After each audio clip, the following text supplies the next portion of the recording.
Thank you for tuning in to Flannel Punk Radio. I'm your host, Corey Milton. Today's interview is going to be from the band Camp Trash, who are in town with Pet Cemetery and Retirement Party for Pet Cemetery's 10-year celebration tour at the Detroit Lager House. How are you guys? Good. We're good. Hey, I'm doing pretty good. Yeah, thanks for having us. Yeah. Everyone says good. I'm waiting for somebody to be like, pretty awful, actually. It's night one. It's a little early for it to be awful. Yeah. Next week it's gonna be pretty. We're gonna be saying bad stuff. So how would you introduce yourselves to somebody who's not familiar with Camp Trash? We'd probably try and avoid doing it. I don't write much of the songs, so I always tell people we're Weezer, but if they were good. Which is not accurate. It's just a funny thing to say. I don't know, it's tough. I feel like if someone's familiar with our type of music, I don't know, we put them in like the, I don't know, like dousing modern baseball type of emo pop. Yeah, we're pretty close to that stuff. We're like an emo power pop band, and that means very little to most people. So usually we say like, you know, like loud, fun guitar music. Yeah. Like trying to explain to our mothers what we do. I've been redefining the genre as flannel punk. I'm good with calling it. it all flannel punk. I mean, I'm committed to it today. So you're currently inflanneled. How'd you guys all meet? Well, so we started with Keegan and I. Wow, really? Well, okay, You and I Keegan guess, first? I guess there's brothers that met initially at birth with each other. But yeah, I guess as a band, Keegan and I started Camp Trash originally. I'm from Michigan originally and moved here. And Keegan's from Buffalo. Yeah, just through mutual friends, we met when I first moved down there within the first year in Florida. So. Mm-hmm. Yeah, we met in high school in Florida and played in a couple bands. Played in a band with my brother Levi called Friendship America.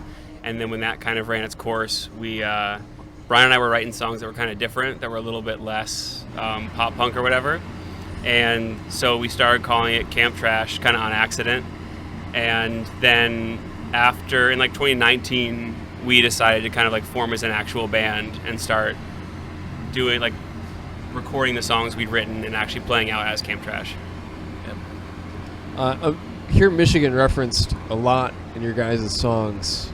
Yeah, so I was born and raised in White Lake, Michigan, so 40 minutes north of here. I still have a ton of family here. I'll have a ton of family here tonight. But yeah, so I moved away from here when I was 15, which I didn't get to really explore Michigan all that much. I grew up in a very small pocket, and then as I grew up, I really started seeing things that were really interesting about Michigan and about Detroit. And when I come back to visit, I really just had an appreciation for where I grew up. And I think in the songwriting, especially early on, I was really adamant about creating songs where I could talk about those things. I guess I mean specifically on our EP, we talk a lot about towns in Michigan, and a lot of those songs were written when I was 22, so it was pretty fresh for me to feel a little bit nostalgic about where I grew up and stuff like that. Yeah, and you guys have been making music for a while, but you didn't start Camp Trash until your 30s. You want to talk on that a little bit? We had other bands and stuff, but for the most part, because we haven't. I went to college in a different state and then moved away, and so we haven't all lived in the same state for a long time. And so Friendship America was a band we just played together, just to play live shows with our friends when we came back to town. Our scene growing up was really cool. Andy from Worst Party Ever would play shows with us, and Cameron from the band Farseek would play shows with his early bands, and it was a really, really fun scene of music. And so we made a band just to be able to play shows. I would come home from college, we would practice once, we'd write one new song that day, we'd play it very badly that night. And then Brian and I have been working on a lot of these Camp Trash songs for a long time. We've been working on songs together forever, just writing back and forth via email, sending songs back and forth. And that's what we always do. It's a core element of our friendship. And so it was 2019, and we were playing a show at Worst Party Ever. And I was I really like these songs. And I feel like we don't have any record of the stuff we've done together. It's really fun to play music together, but I feel like Brian, as a songwriter, has just gotten really good. I really believe in what he does. And I was like, we should just for ourselves even just record these songs and have them as a record of like what we did, together. And Kyle, who's drumming for us this tour, is the producer who recorded the EP and the album, and did an incredible job with that for us. And it sounded so good after we were done with the EP. I was like, this is something that we should just send to labels, just see if someone will I was just hoping someone would make cassettes for us. I was just hoping to have some like physical thing. And so I messaged Keith from Counting Lucky Stars, and I said, I know it says on your Twitter account not to DM you. I was like, but I am going to DM you because I just want you to hear this. I love Counting Lucky Stars. It's a label that was a huge part of what I listened to growing up and in college. And I was like, I really would like you just to hear this. And Keith really believed in it and made the call to print vinyl for it, which is a huge financial risk I don't know if he's recovered from. But it was just kind of a time and place thing. We were just like, I really like the songs. I was like, and I don't want to let more time go by without actually like investing some time and energy into just putting it to tape and really making the memory of it. And then Keith was the one who really was like, I like this, I'm willing to put it out, and everything else kind of came from there. The Long Way, the Slow Way is almost a year old in July. What has everything been like in that year? Have you seen more opportunities? What's the reaction been? Yeah, it feels a little weird because we recorded the record like a long time ago, and then because of like vinyl delays, things like it got out a lot later. So for us, it feels like it's been like 2 years since we like really did the thing. But yeah, it's been 1 year released. We've done really great things with it. We've toured with bands like Spanish Love Songs, Future Teens, bands we really love and people we really love.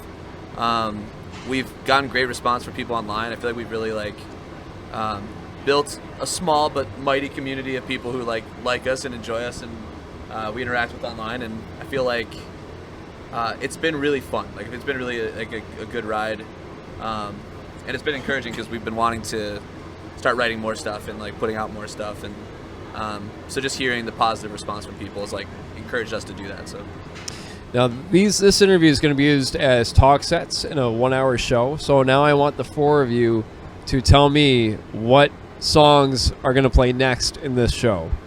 So what are some bands that you feel don't get enough love and you want people to be introduced to? Keegan mentioned Farseek. Absolutely. Cameron Harrison is probably like one of the most important people in like the Florida scene that we came up in. Period. People Yeah, don't know. Cam booked every show in Florida for a long time. Yeah. Cam recorded our first band's first EP in his living room, in his parents' living room, in exchange for a case of beer and $20.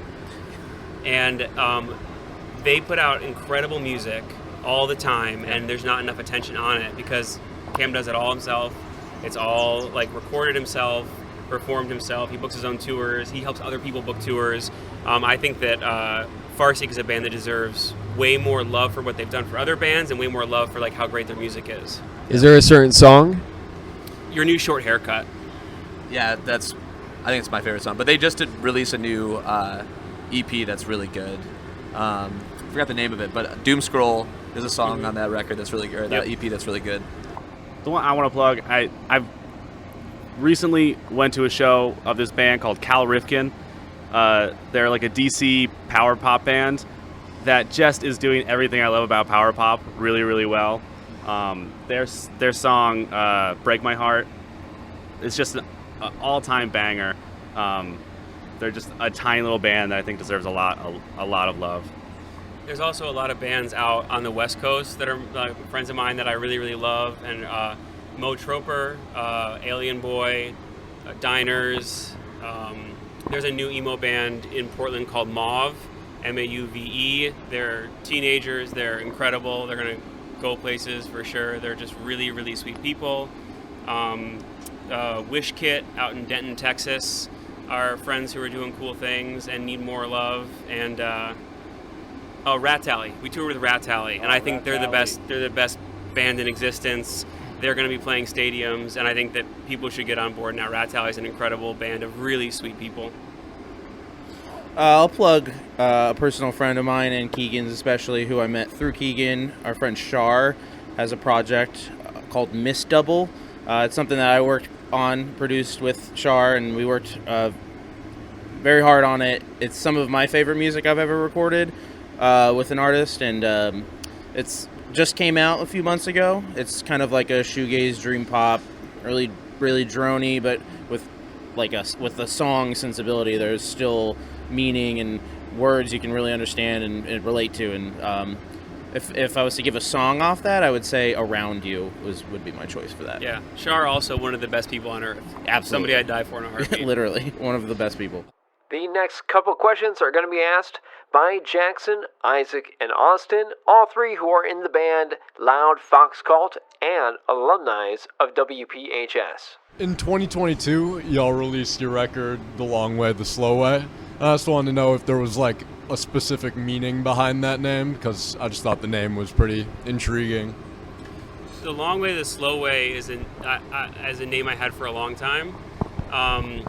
And it's like a lot of things. There's like, it's not, I think it's stupid to give an answer like it doesn't mean anything, but it's not supposed to be very specific.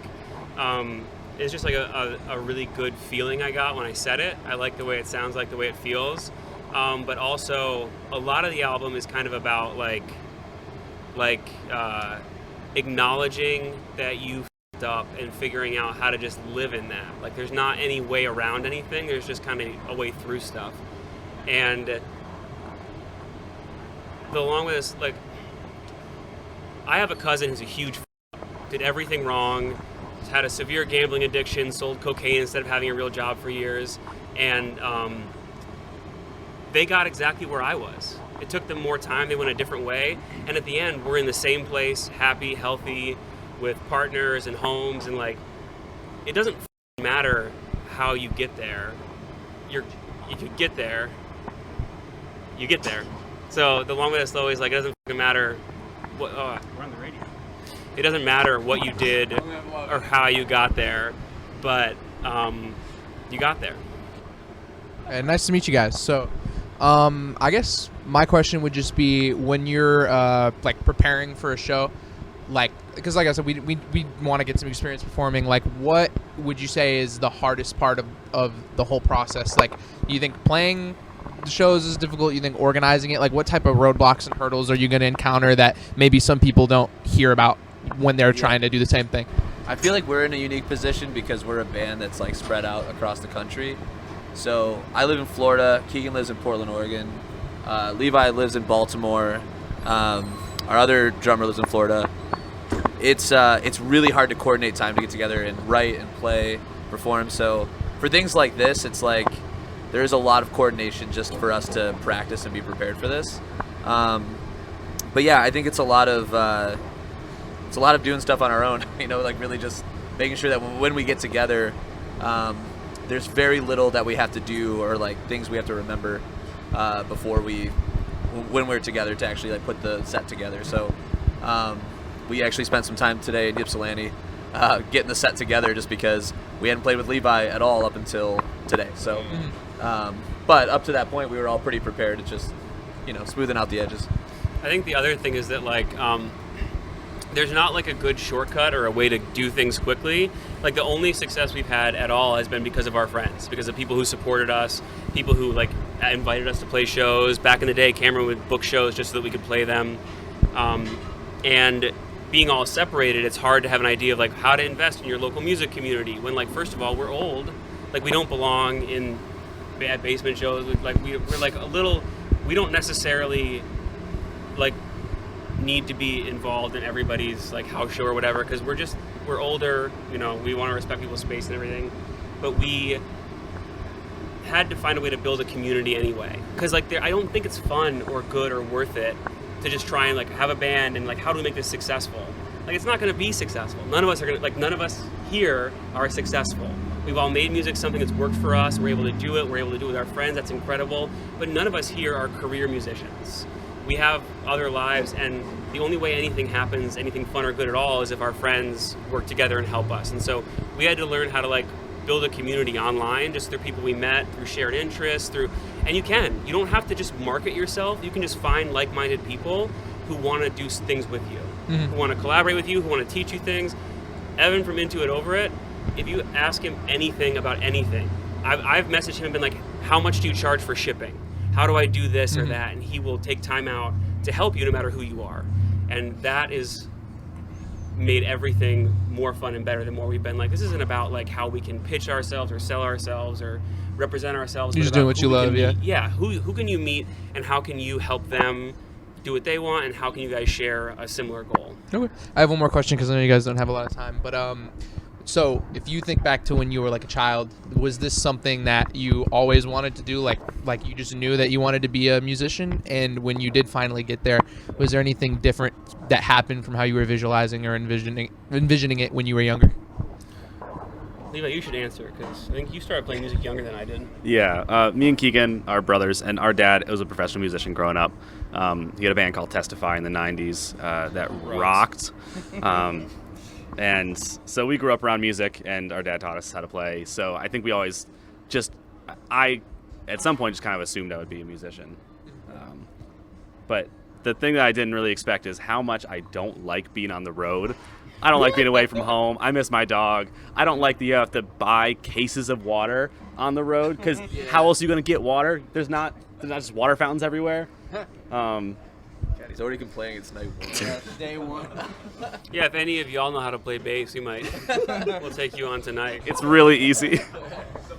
I think that what I didn't expect was ever to be doing this. Like, we've always done it for fun, because I think Levi and I started playing music recreationally as soon as we learned how to play instruments, because it was just the most fun thing we could do. But I don't think any of us ever expected to be on the road at all. This was something that happened late and kind of by accident. And so I just feel really, really grateful to have friends who take us out and to have an opportunity to do this at all. These are just silly songs that we've been writing for years, and to get to play them to people and to have people even know these songs is absolutely unbelievable. Is the weirdest, coolest experience. Yeah, I feel like I was really introduced to music later in life. So I've always been surrounded by my sister's a really good singer and performer, and my family is really they love music and singing along, singing together at family reunions and stuff like that. But it wasn't until I started going to shows when I was 15. I went to a show in Lansing. I saw Hit the Lights and Cartel, and then I don't know if you guys are familiar with Fireworks from here, but I saw a show at the Shelter with them a long time ago, and it was those experiences of just being around other people playing music. I didn't know what I was good at the time. I just knew I wanted to be a part of it. I was like, this is cool. I want to write songs. I want to perform. And it was just finding the right people, moving to Florida and finding people who shared that same interest. And so, I think it was later in life for sure for me. Cool. All right, thank you guys for being on the show. I really Thank you. appreciate it. Thank you. I want you guys to know we've been playing your music for a while now Right on. our station. Thank you. That's incredible. And I know you guys say that you're small and you're playing these goofy songs. It doesn't seem like it. Oh, cool. Your music fits right up there with all the other ones that we hear and we play, and I think that you guys are going to get a lot of recognition as time goes on. We really appreciate it. Yeah, we really appreciate it. Thank you guys. Sorry for swearing on your show. Thank you so much.